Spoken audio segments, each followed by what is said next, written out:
শংকৰাজানৰ মিলনভূমিত পৰিণত কচুৱাৰ ইষ্টেমাস্থলী। কচুৱা ইষ্টেমাৰ আজি তৃতীয়টো দিন। সমূহীয়াকৈ দোৱা লাখ লাখ মুছলমান লোকৰ। ইজনে সিজনক আলিংগন কৰি দিলে সম্প্ৰীতিৰ বাৰ্তা।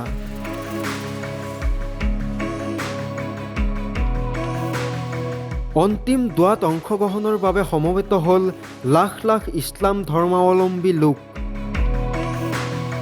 সমূহীয়া দোৱাৰ জৰিয়তে তিনিদিনীয়া ইষ্টেমাৰ সফল সমাপ্তি।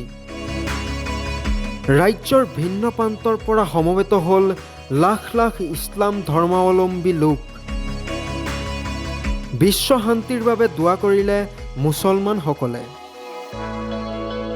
ৰাজনীতিয়ে বিভেদ সৃষ্টি কৰিলেও এনে অনুষ্ঠানে সম্প্ৰীতি জীয়াই ৰাখে বুলি মন্তব্য।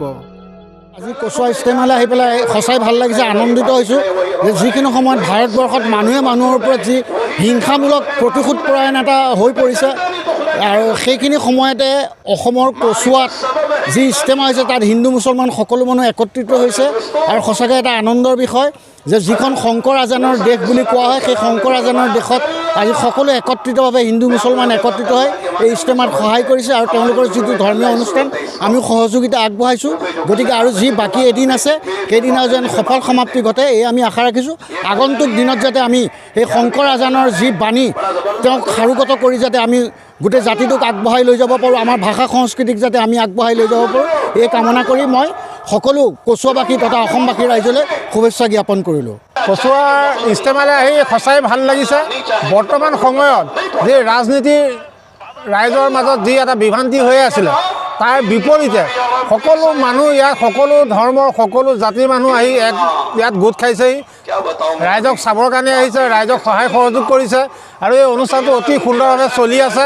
আমি আহি পেলাই দেখি অত্যন্ত সুখী হৈছোঁ যে ৰাজনীতিয়ে যিমানে মানুহক আঁতৰাব বিচাৰে কিন্তু ৰাইজ আঁতৰি নাযায়, ৰাইজে সদায় একেলগে থাকিব বিচাৰে। ইয়াত শংকৰ আজানৰ কথা আছে। শংকৰদেৱ আৰু আজান ফকীৰে যি এটা সমন্বয় গঢ়ি থৈ গৈছিলে সেইটো আজি ইয়াত দেখিবলৈ পোৱা গৈছে। তাৰ কাৰণে আমি এজন অসমীয়া হিচাপে নিজকে গৌৰৱান্বিত কৰিছোঁ। আৰু ভৱিষ্যতৰ দিনতো আমি যাতে শংকৰ আজানৰ আদৰ্শৰে আমি অসম মাতৃক আমি সেৱা কৰি যাব পাৰোঁ, সকলো ৰাইজৰ হৈ কাম কৰি যাব পাৰোঁ, ইয়াকে কামনা কৰিছোঁ। Bureau' report, time 8।